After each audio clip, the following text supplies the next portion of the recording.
സമയം പുലർച്ചെ 4:30. ഈ 4:30 എണിച്ച് എങ്ങോട്ടാന്നല്ലേ പറയാം. ഇന്ന് ഞങ്ങളൊരു ട്രിപ്പ് പോവുകയാണ്. പോകുന്നത് നമ്മുടെ ആനവണ്ടിയിലാണ്. കൃത്യം 5:30 ആയപ്പോഴേക്കും ഞങ്ങളെല്ലാവരും റെഡിയായിട്ട് ഇറങ്ങി. കുറെ കാലമായിട്ട് ഈ ആഴ്ച പോവാ അടുത്ത ആഴ്ച പോവാന്ന് പറഞ്ഞ് മാറ്റി മാറ്റി വെച്ച ട്രിപ്പായിരുന്നു. സാധാരണ ഈ നേരത്തൊക്കെ നല്ല ഉറക്കമായിരിക്കും. അതുകൊണ്ട് ബസ്സിന്റെ സമയമൊന്നും നമുക്കറിയില്ലല്ലോ. അതുകൊണ്ട് തന്നെ ബസ്സിന്റെ സമയത്തെ പറ്റി 2-3 പേരോട് ഇന്നലെ ചോദിച്ചു വെച്ചു. ചിലര് പറഞ്ഞു 5:30-ക്കാന്ന്, ചിലര് 5:45-ന്, 5:15-ന് പറഞ്ഞവരും ഉണ്ട്. ആത്മാർത്ഥത ലേശം കൂടുതലായതുകൊണ്ട് കുറച്ചുനേരം റോട്ടിൽ നിൽക്കേണ്ടി വന്നെങ്കിലും 6 മണിയായപ്പോഴേക്കും ഞങ്ങളുടെ വണ്ടി വന്നു. അങ്ങനെ ബസ്സിൽ കയറി. സൈഡ് സീറ്റും കിട്ടി. നെല്ലിയാമ്പതിക്ക് 4 ടിക്കറ്റ് എടുത്തു. 7 മണിയാവും ചെക്ക് പോസ്റ്റ് തുറക്കാൻ. നേരത്തെ വന്നവരെല്ലാം വെയിറ്റ് ചെയ്യുകയാണ്. പക്ഷെ ഞങ്ങളെ കടത്തിവിട്ടു. ചെറിയ മഴയും തണുപ്പൊക്കെ ആയിട്ട് നെല്ലിയാമ്പതി ഇപ്പൊ നല്ല അടിപൊളി ക്ലൈമറ്റ് ആണ്. ഞങ്ങളുടെ കോളേജിൽ നിന്ന് നോക്കിക്കഴിഞ്ഞാൽ നെല്ലിയാമ്പതി കാണാം. ചെറിയൊരു കാറ്റ് വീശുമ്പോൾ തന്നെ കോടയൊക്കെ ഇറങ്ങിയിട്ട് നല്ല ഭംഗിയാണ് കാണാൻ. അപ്പൊ ഞങ്ങൾ കോളേജിൽ നിന്ന് ഇങ്ങനെ ഡെയിലി പ്ലാൻ ഇടും. പോവുകയാണെങ്കിൽ നമ്മൾ ഈ ടൈമിൽ തന്നെ പോണം. ഇപ്പൊ മഴക്കാലമൊക്കെ അല്ലേ, നല്ല അടിപൊളി ക്ലൈമറ്റ് ആണ്.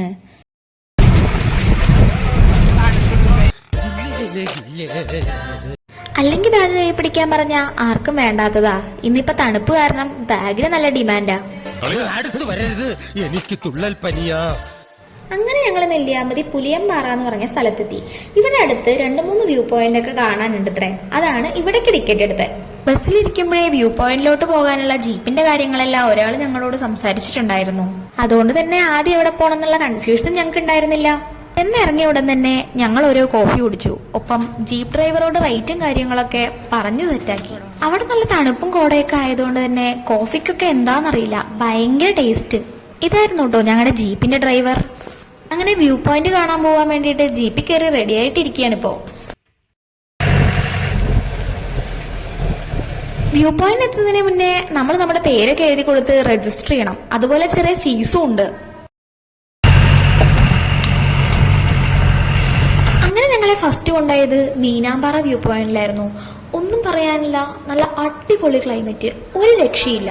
ഞങ്ങൾ പോയ സമയത്ത് അവിടെ കോടയൊക്കെ ഇറങ്ങി ആകെ വെള്ള കളറായിരുന്നു. അതേപോലെ നല്ല തണുത്ത കാറ്റും ഉണ്ടായിരുന്നു. ഞങ്ങളുടെ ജീപ്പ് ഡ്രൈവർ അവിടെ നിന്ന് പറഞ്ഞിട്ടുണ്ടായിരുന്നു, ഇന്നിപ്പോ കോടയായോണ്ടാണ്, അല്ലെങ്കിൽ താഴോട്ട് നോക്കിക്കഴിഞ്ഞാൽ എല്ലാം നന്നായിട്ട് കാണാന്ന്. നമ്മൾ വന്ന ജീപ്പ് അവിടെ കിടക്കുന്നുണ്ട്.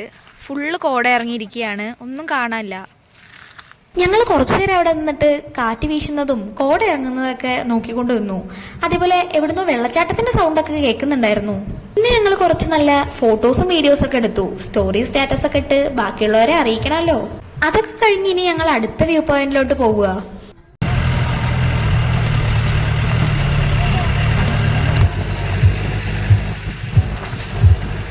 അങ്ങനെ ഞങ്ങൾ രണ്ടാമത്തെ വ്യൂ പോയിന്റിലെത്തി. അവിടെ പോയപ്പോൾ ഞങ്ങളെപ്പോലെ വ്യൂ കാണാൻ വന്നിട്ട് വ്യൂ കണ്ട് തിരിച്ചു പോകുന്ന കുറച്ചു പേരെ കണ്ടു.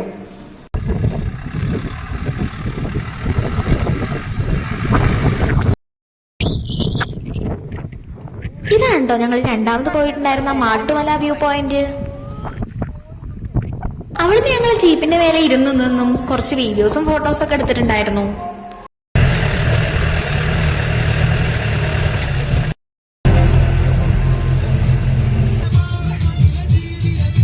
വ്യൂ പോയിന്റ് കണ്ടു കഴിഞ്ഞപ്പോഴേക്കും 10 മണിയായിട്ടുണ്ടായിരുന്നു. എന്നാ പിന്നെ ബ്രേക്ക്ഫാസ്റ്റ് കഴിച്ചിട്ടാവാം ബാക്കി. അങ്ങനെ ഞങ്ങൾ എല്ലാവരും ഓരോ നെയ് റോസ്റ്റ് പറഞ്ഞു. എന്നിട്ട് ഞങ്ങൾ കാണാൻ പോയത് ഓറഞ്ച് ഫാം ആയിരുന്നു. എന്നിട്ട് മഞ്ഞും കിട്ടി, മഴയും കിട്ടി. ഇനി വെയിലും കൂടെ കിട്ടിക്കഴിഞ്ഞാൽ എല്ലാ ക്ലൈമറ്റും ആയി. കറക്റ്റ് ടിക്കറ്റ് എടുത്ത് ഉള്ളിൽ കയറിയപ്പോൾ ഒന്നും പറയണ്ട, ഒടുക്കത്ത മഴ, നടക്കാൻ പോലും പറ്റില്ല. നല്ല മഴയായതുകൊണ്ട് ഞങ്ങൾ അവിടെ ഒരു സ്ഥലത്ത് കയറിയിരുന്നു. പിന്നെ കുറച്ചു നേരം കഥയൊക്കെ പറഞ്ഞ് മഴ തോരുന്നത് നോക്കിയിരുന്നു. കുറെ നേരം അവിടെ ഇരുന്നെങ്കിലും മഴ തോരുന്ന ലക്ഷണമില്ല. അവസാനം ഞങ്ങൾ കുടയെടുത്തിറങ്ങി. 2 കുടയും 4 പേരും. കുടയെടുത്തിറങ്ങിയതേ ഓർമ്മയുള്ളൂ. ഒടുക്കത്ത മഴയും ഭയങ്കര കാറ്റും. കുടയൊന്നും പിടിച്ച് നടക്കാൻ പോലും പറ്റില്ല. അങ്ങനെ മഴയെന്ന് രക്ഷപ്പെടാൻ വേണ്ടിയിട്ട് അവിടുന്ന് ഓടിയിട്ട് വിത്തൊക്കെ മുളപ്പിക്കുന്ന ഒരു ഷെഡിൽ കയറി നിന്നു. അങ്ങനെ മഴ പോയിട്ട് പുറത്തിറങ്ങിയതിന്റെ സന്തോഷമാണ് നിങ്ങൾ ഇപ്പം ഈ കാണുന്നത്. അവിടുന്ന് ഞങ്ങൾ ഇറങ്ങിയിട്ട് നേരെ കയറിയത് പാഷൻ ഫ്രൂട്ടിന്റെ ഒക്കെ ഒരു തോട്ടത്തിലായിരുന്നു. അവിടുന്ന് ഞങ്ങൾ ആരും കാണാതെ 2 ഫാഷൻ ഫ്രൂട്ട് പെറുക്കിയിട്ട് ബാഗിലിട്ടു. അങ്ങനെ ഞങ്ങൾ കഥയൊക്കെ പറഞ്ഞ് കളിച്ച് തിരിച്ച് നടക്കുമ്പോഴാണ് ഐശുവിന്റെ കാലിൽ അട്ട അടിച്ചത്. അട്ട വന്നതും കടിച്ചതും പോയതൊക്കെ ചോര വന്നതിന് ശേഷമാണ് അവൾ അറിയണത്. അട്ട കടിച്ചു. അവൾ അതിന്റെ വിഷമത്തിൽ ചിരിക്കുകയാണ്. ഈ ചേച്ചിയാണ് നമ്മളെ ഹെൽപ്പ് ചെയ്തത്. ഇത് ഇന്നലെ തൃശ്ശൂർ പോയപ്പോൾ വാങ്ങിയ വട്ടയപ്പാ. എപ്പോഴെങ്കിലും വിശക്കുകയാണെങ്കിൽ എടുത്ത് കഴിക്കാന്ന് പറഞ്ഞ് രാവിലെ ബാഗിലെടുത്തിട്ടതാ. അതൊക്കെ കഴിഞ്ഞ് ഞങ്ങൾ അവിടെ നിന്ന് പുറത്തിറങ്ങി. എന്താണെന്നറിയില്ല, ഞങ്ങൾ അതിനുള്ളിൽ നിന്ന് ഇറങ്ങാൻ വേണ്ടിയിട്ട് മഴ കാത്തു നിൽക്കുകയായിരുന്നു തോന്നുന്നു. ഞങ്ങൾ ഇറങ്ങിയതും മഴ പെയ്യാൻ തുടങ്ങി. നേരത്തെ മഴ പെയ്തിട്ട് എല്ലാവരും കൂടെ ഒന്ന് ഉണങ്ങി വരികയായിരുന്നു. അപ്പോഴേക്കും അടുത്ത മഴ. എല്ലാവരും കുടയൊക്കെ നിർത്താനുള്ള തന്ത്രപ്പാട്ടിലാണ്. അപ്പോഴേക്കും ഉച്ചയായി. പിന്നെ ഞങ്ങൾ കേശവമ്പാറയിലോട്ട് പോയി. ഇത് കാടിനകത്തോട്ടുള്ള വഴിയാണ്. അവിടെ നിന്ന് നടന്ന് കുറച്ച് ഉള്ളിലോട്ട് പോയി കഴിഞ്ഞാൽ ഒരു പാറയാണ്. ഇവിടുന്ന് നോക്കിക്കഴിഞ്ഞാൽ നല്ല വ്യൂ ആണ്. താഴെ പോത്തുണ്ടി ഡാമൊക്കെ കാണാൻ പറ്റും. ഇടയ്ക്കിടയ്ക്ക് നല്ല കാറ്റ് വീശുന്നുണ്ട്. ആ സമയത്ത് മലയുടെ മുകളിൽ കോടയൊക്കെ ഇറങ്ങുന്നത് കാണാം. ഇപ്പൊ ഉച്ച സമയമാണേ, നല്ല വെയിലും ഉണ്ട്. പക്ഷെ ആ ചൂടൊന്നും നമുക്ക് അറിയാനില്ല. മുകളിൽ നല്ല തണുപ്പാണ്. അങ്ങനെ കുറച്ചു നേരം അവിടെ ഇരുന്നും നടന്നും കടന്നും സമയമൊക്കെ കളഞ്ഞ് ഞങ്ങൾ താഴോട്ട് ഇറങ്ങി. താഴെ വന്നപ്പോൾ എല്ലാവരും ഒരു ഐസ്ക്രീം വാങ്ങി. ബട്ടർ സ്കോച്ചാണ് വാങ്ങിയേ. അങ്ങനെ ഐസ്ക്രീമൊക്കെ കഴിച്ച് അവിടെ തേയിലത്തോട്ടത്തിൽ കൂടെ കുറച്ച് നടന്നു. നമ്മുടെ ട്രിപ്പ് എങ്ങനെ ഉണ്ടായിരുന്നു? സൂപ്പർ. ഐഷു പറയടി.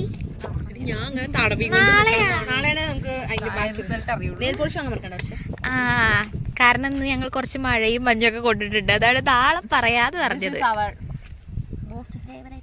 അങ്ങനെ പറയാൻ പറ്റില്ല, എനിക്ക് വർക്കലേക്ക് ഇഷ്ടം. ഏത് ട്രിപ്പാ ഏറ്റവും കൂടുതൽ എൻജോയ് ചെയ്തത്?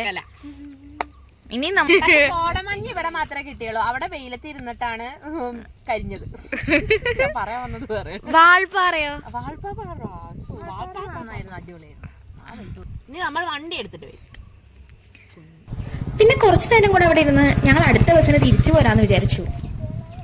ഇതങ്ങനെ വലിയ പ്ലാനൊന്നും ഇല്ലാത്ത ട്രിപ്പാണെങ്കിലും ഞങ്ങൾ ഒരുപാട് എൻജോയ് ചെയ്തു.